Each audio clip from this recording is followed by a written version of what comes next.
welcome to the Culture Encounters podcast. I am your host, Chad Obi, and welcome to part 2 of our road trip Oklahoma episode, where we sit down with my friend Maggie Wilson, and we discuss all things Oklahoma, where the wind goes sweeping down the plain. Again, gotta quote it every time. It was one of my first musicals. Again, I should never be allowed on stage as a singer. I cannot sing at all, but I digress. Anyway, enjoy the rest of the episode on the microcultures around Oklahoma.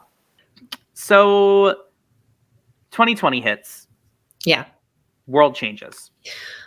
Really changes in a way that we didn't fully understand yet. Mm-hmm. What was going through your mind at that time? Put yourself back in that space. 2020, March 13th, 2020, to be precise for us, is when that changed.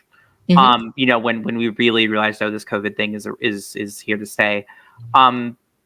Growing up in a place where a lot of people have a little bit more self-sufficiency at times, what was your mentality, and then what was the mentality of those around you? Was there panic, or was it, we're going to be fine? We're going to skirt around the political aspect of this, because what I remember most about that time was the political tension. I think we were all there. Yeah, for sure. I just remember that being a huge thing, even within my own family. Yeah. I think that families became a really hard, it became hard in families for a long time. Yes. Yeah. So with that being said, is like a whole huge aspect of it that we're just not going to live in. For sure. At the time, I was a fine dining server at Vast, which is on top of the only skyscraper in Oklahoma City. So 49th and 50th floor. And I remember there was some big concert. I think like Celine Dion or somebody huge was coming into town, and it got canceled.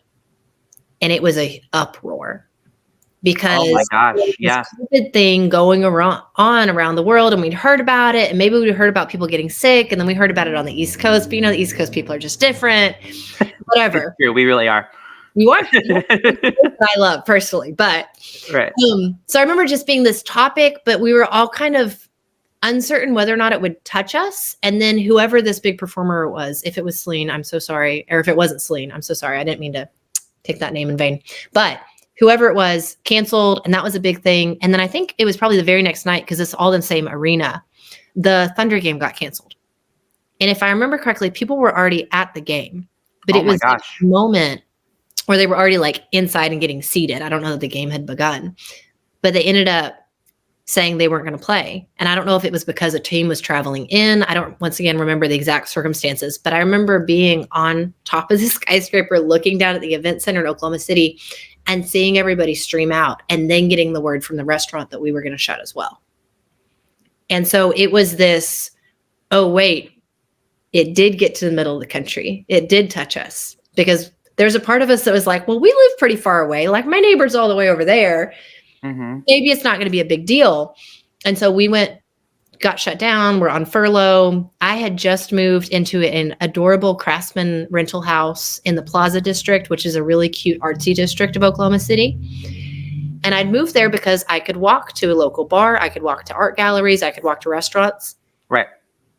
And everything was shut down. And so all of a sudden I was like, great, I moved here and I'm paying this rent so that I can be in this cool district, and now we can't do anything. Right. And so my daily grace was walking my dog. I got to know my neighborhood very well. I think a lot of us did. We were one of the communities where people were putting like teddy bears and different things in their windows, so you could go sightseeing around your neighborhood. Oh, that's cool. Which was really fun. Yeah. So there were aspects where, partially because we do have a little bit of space, most people had backyards or had a courtyard or would still go on walks outside their apartment. I don't remember that being really strictly enforced in the way that I've heard about cities around the world being enforced. Yeah. But I had also just picked up a side job at a plant nursery, like just for funsies. I like plants. I wanted a little bit extra cash. I wanted something different. Sure. Because plant nurseries sell fruits and vegetables, they were considered a necessary business, and we were open the entire time. So I shifted into not quite full-time work for the duration of that entire spring and summer, selling plants. And I was, for probably a few weeks there, the only person choosing to wear a mask at work, because a lot of people still didn't see it as an issue, didn't understand what was going on. Maybe even to this day don't agree with it. And that's where that political messy piece comes in. Sure. But I remember on one hand, I was really disappointed that the district I was living in wasn't going to be near as vibrant as I expected for the year that I was there. Sure. But on the other hand, I loved working in the nursery because I still saw people. There was enough conversation and understanding that it was okay to take a step back from somebody and create that 6 foot distance, but still have a conversation because you're in a nursery. And so there is space and are ways to be respectful and be in relationship without getting right up next to somebody. Like in grocery stores, that was a little bit harder because everything was narrower. But we had a huge boom as a business. Everybody was DIYing. Everybody was fixing up their houses. Especially in the spring and summer, we were selling out of plants, and we sold out of all my roses like really early on in the year. And I learned a lot really quickly because you also have people that did get sick or that decided to not come to work, largely often because they had elderly family that was living with them or they wanted to be able to see. Sure. And so those of us that were working, even in something that in many ways was inconsequential in the grand scheme of things, did end up working a lot more, which I can't even imagine how that fell on healthcare workers and first responders. Oh my gosh. Yeah, no, for real. Crazy. Like the few people that did show up or were able to show up physically just because of their own health. But I remember I met so many people during that time. I heard about so many projects. I got into landscape design. So I'm over here like drawing landscaping things.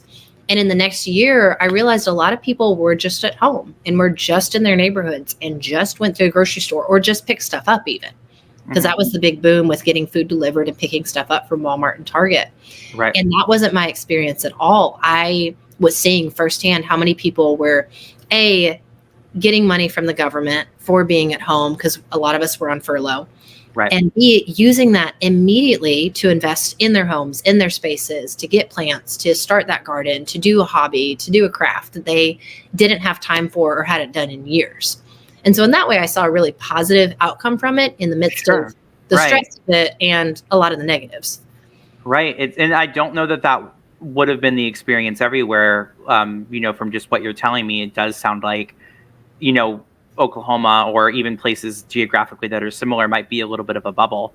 And like the idea that, you guys are going to be like, all right, well, we're going to make the best of this and we're going to do things that, we're going to do the things that we can do that are within our control and, do things by I don't want to say live off the land, but it sounds kind of like, a little bit, yeah. That is a little uplifting. That, it obviously wasn't a perfect time and not to belittle anybody's struggle, but it does sound like a very strictly Oklahomian. Yes, you got it. That Oklahomies, yes. I like it. Yeah. Experience for sure. Let's see. Let's talk about the cow thing real quick, and then I have some other stuff. My cow game? Yeah, I want to. That's my cow. Okay, I think I have to give my dad credit for this one, Steve Wilson. If he ever sees this, I'm going to give him credit, and he'll probably pass it on to somebody else because that's what we do. But when you're driving in Oklahoma or really anywhere in that part of the country, if you've ever been, there's not much to look at. There's not much to look at. There's a lot of pastures. There's a lot of highways. It's just flat. Like the wind comes rolling down the plain because there's nothing to stop it. The trees aren't. It's just facts. Right. Oh my goodness. So you have billboards all over the place. Mm-hmm. Like just every few hundred yards, you have another huge billboard for the next casino or the next show or the next barbecue pit or next gas station, whatever it is. So growing up, and especially in small towns where you don't even have the billboard thing going on to divert you, we would play a game called My Cows. And so each time you pass a pasture filled with cows, you would claim them. You say, my cows, and then you get a point. And then you pass the next pasture. And if you were the first one to shout out, my cows, you get another point. But then you can have variations, kind of like Uno to Spicy Uno, where if you pass a cemetery and somebody else calls out cemetery, all of your cows die and you go back down to 0. And then I've even heard a variation where if you pass a church and you claim it, like church, then your cows have a wedding and like they double. So there's a lot of fun ways. So hold on. You have used this game to explain not only death to a young child, you've also used it now to explain the birds and the bees. It's true. I'm here for this. It's true. It's really comprehensive in that sense. I don't know that it was thought that way, but that's just life out there. That's just. I love it. I'm here for it. My great grandfather was a cattle livestock auctioneer, and my grandfather. Nice. That was what they did for a living. So cows have a special place in my heart. Thank you. I want 7. To start with. Okay. But, in case I run into a cemetery, I need to have a good startup. So is it like? Sure. Is it like one cemetery equals one cow death, or is it like, okay, all your cows die?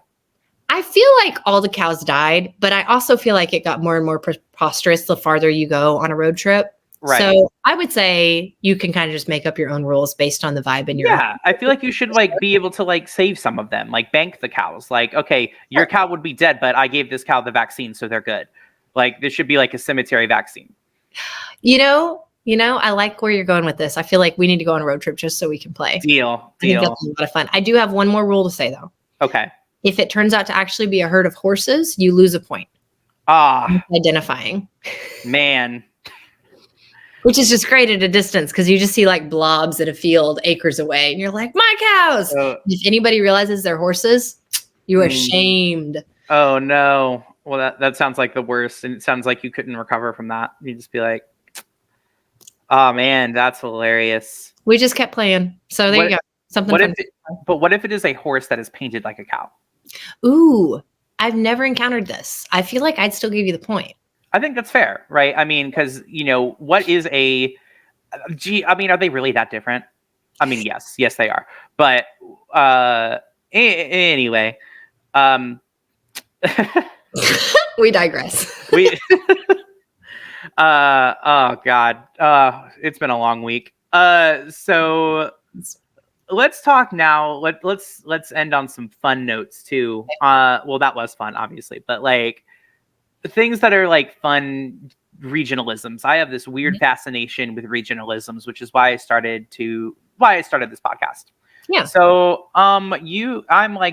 so when I say to you, what is let's get it. We have a couple of them that I like to ask. What would you in Oklahoma call your mother's sister? My aunt? Oh. Okay. If I was saying it in my Oklahoma accent, I'd definitely say aunt. Aunt? Okay. I would definitely say aunt. Well, that's an interesting thing you just brought up. You say if you were saying it in your Oklahoma accent. Not using an accent, is that something you're cognizant of? Is that a choice?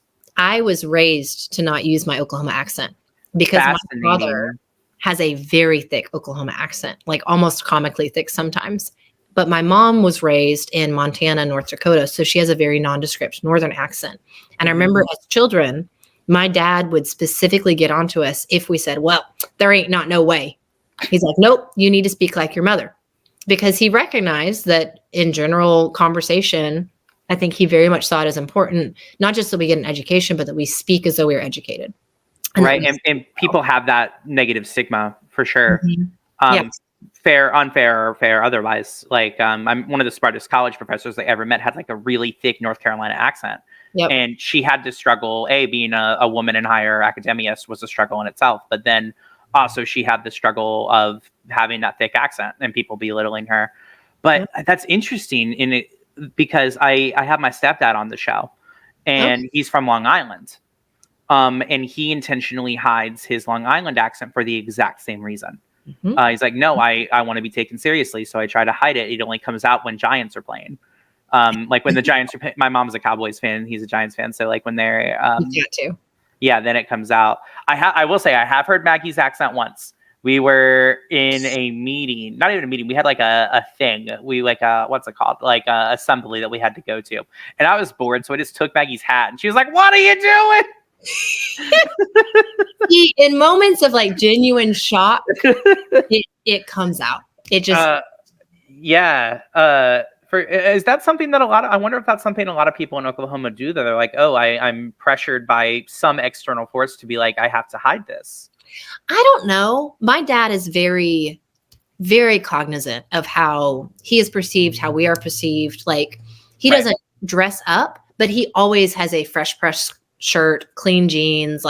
He's very conscious of how each of us look and acted. And I remember that being a huge focus in my childhood that I don't see a lot of other parents putting. I also think that you have some segments where we definitely have really thick accents, but you also have more and more exposure to other accents and to the nondescript movie star general American accent because there's so many screens. And so that's true. I didn't even think about that. That's about the modern generation and if they code switch as consciously or if it's a more unconscious thing for them, which is what I would probably guess. Right. Yeah, that's true. I didn't even think about how about the effect of television on regionalisms. That's true.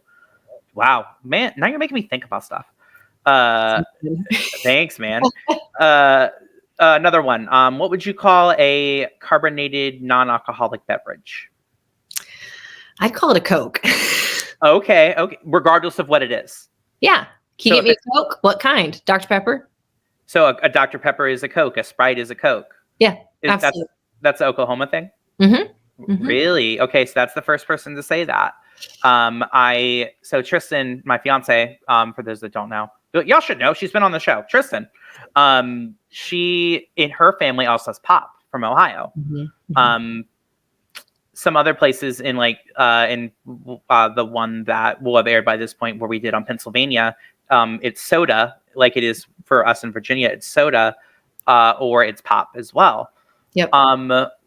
Okay, so you said aunt, or you say aunt, but you would say aunt if you were in full Sooner mode. What would you call a small nut that you would put on top of a ice cream sundae that starts with a P? Oh, a peanut. No, not a peanut. Another one. Some people put it in. Oh, a cashew? No. This game is hard sometimes. Okay, so it's a type of syrup that they have at IHOP. Butter starts with a P. Butter pecan? Okay, pecan. That's what. Okay, so for some it's pecan. Oh, I should have just gone with the pie. What's wrong with me? that one. You're good. You're good. I'm like naming off all the nuts I can think of right now. Yeah, I say pecan, but I don't know. I don't know that that's an honest Oklahoma one because my grandma's from Louisiana. Okay. And so part of me isn't sure whether my grandma from Oklahoma or my grandma from Louisiana influenced me on that. I can't be 100%. That's fair. I think more of the country says pecan, but I could be wrong on that. Okay. Last one of the named ones. Okay. The delicious sweet brown substance that you put on an ice cream sundae that's not hot fudge or chocolate syrup. The other one. Starts with a C. But it's not chocolate syrup? It's not chocolate syrup. If you want something else. Caramel. Oh. Okay. Caramel. Okay. Caramel. Okay. I always said caramel. Mm-mm. Interesting. I wonder if that's that could just be a me thing because I hear more people say caramel. I say caramel.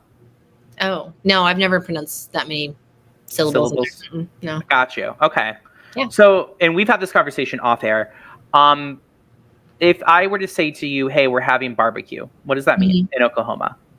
So in Oklahoma, that would mean beef or pork, even chicken, typically smoked, like all day long, beautiful smoked flavor and a little bit of char on there. And it always means a tomato-based, tangy, sweet barbecue sauce. Okay. Different spice levels, of course, but definitely the tomato-based, tangy, and sweet smothered all over that gorgeous meat. Oh, that sounds so good right now. No, it sounds really good. I had Kansas City style barbecue for dinner last night. It's delicious. Yum. I lived in Kansas City for 2 years after I left Oklahoma. That was my first out-of-state home. Excursion. It was incredible. Cool. Awesome. I didn't know that. That's cool.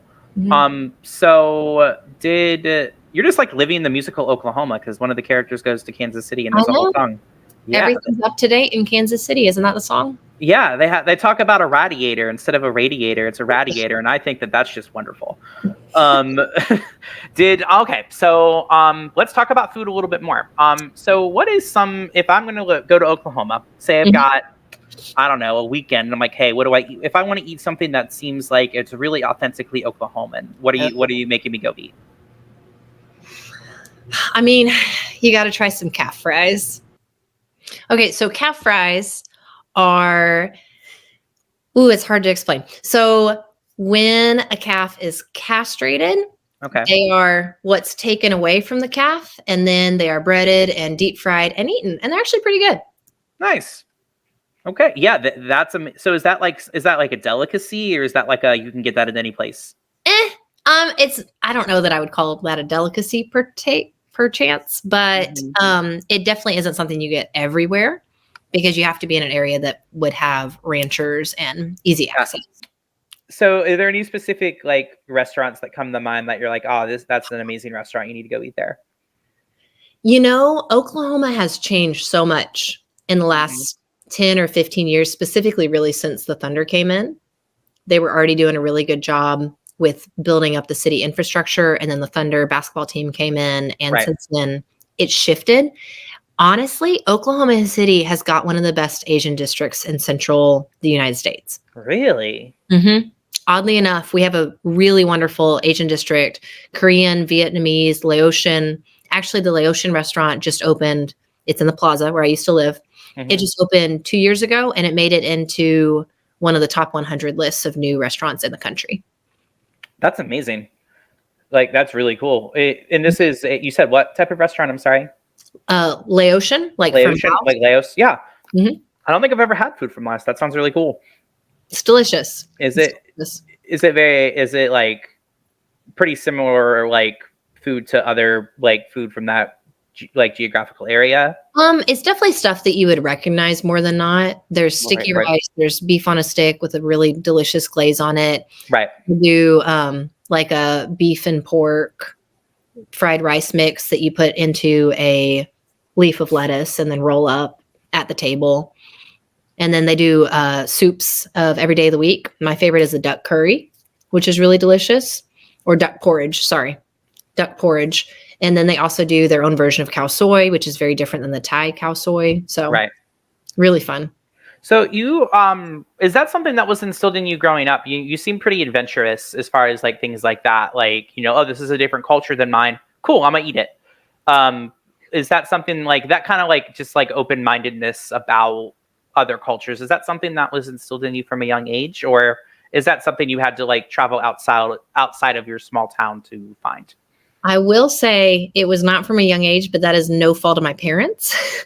I mean, yeah, you are where you are. Sure. But like to the degree that my first grade teacher had a parent teacher conference with my parents and said, I'm just really worried about Maggie.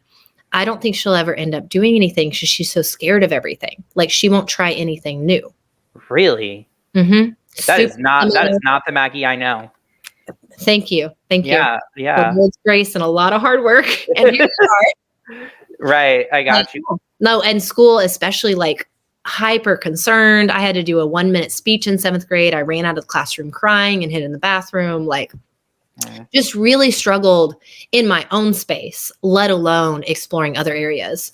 My family took me and my brothers on a trip to Mexico, my brothers and I on a trip to Mexico when I was in middle school. And I remember trying a few things, but I wasn't particularly adventurous. I didn't really understand the importance of it. And then when I was in college, I sponsored, I was one of the young adults who went on a mission trip with a group of, high school students. So as a sponsor with this group of high school students, we went down to New Orleans, or an area right around there to work with a small community and a church that they had some connection to. And while we were there, one of the families invited us over for a crawfish boil on their. So good. Oh my God. I love crawfish. Incredible. Yep.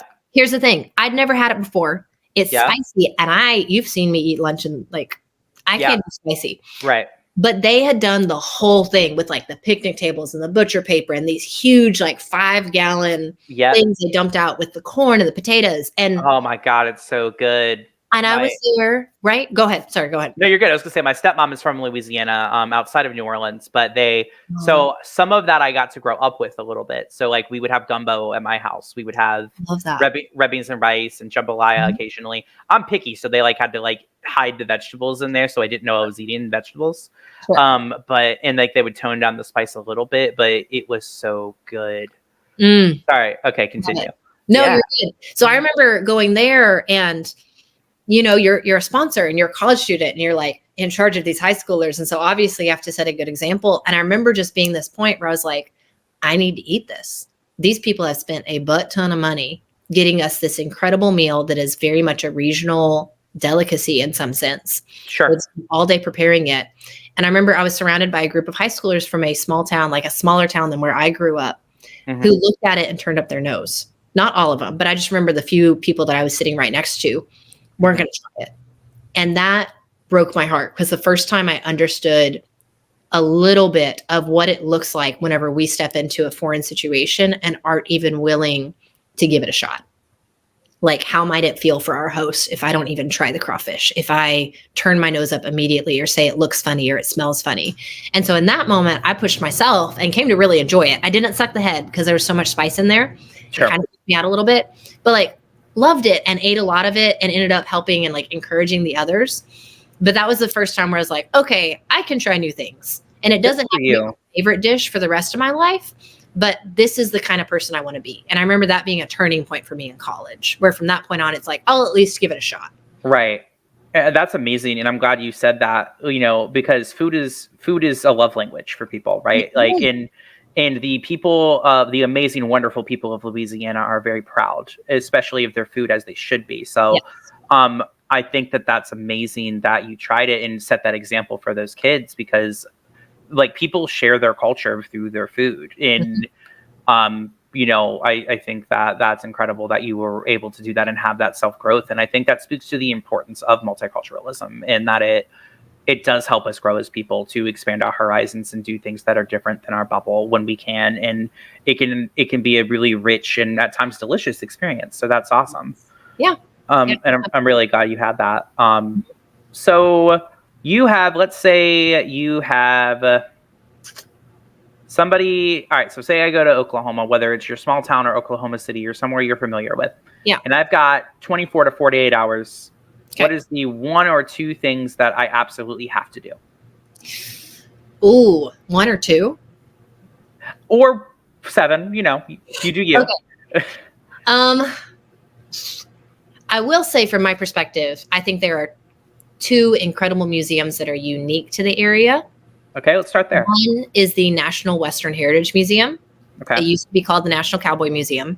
So it's got a lot of cowboy and indigenous artifacts. It holds a Pre to West show, which is a modern Western art show every single year, where they procure new pieces for their gallery, as well as giving an option for people to sell.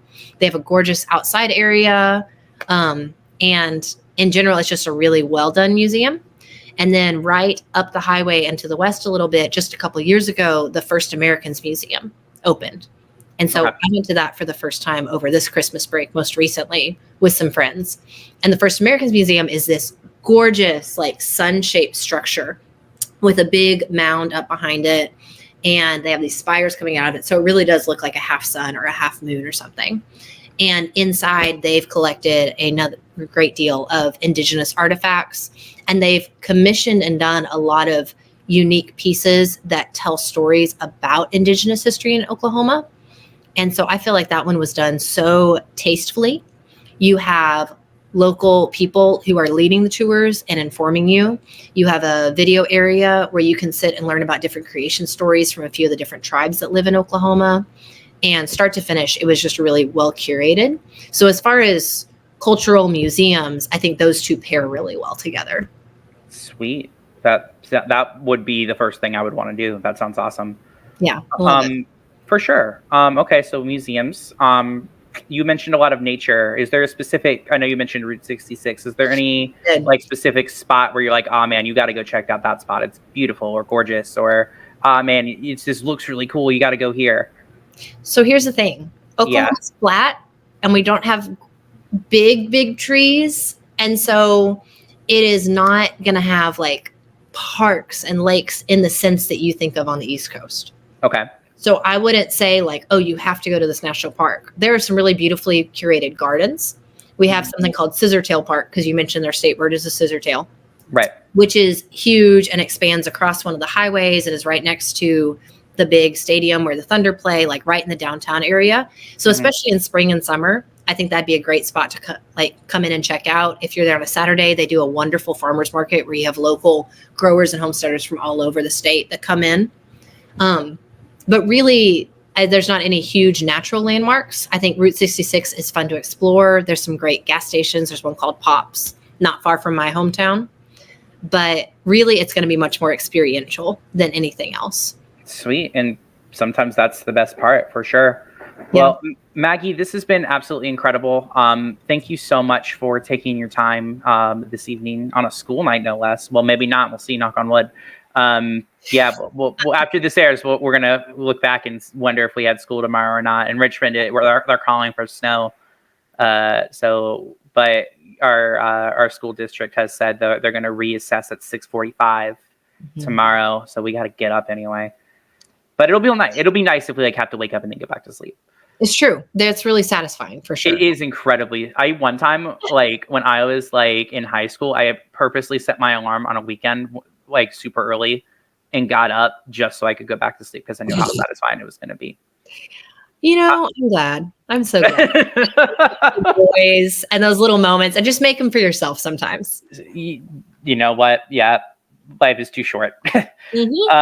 But all right, again, thank you so much, Maggie. This has been incredibly insightful, incredibly educational, incredibly fun. I've enjoyed it.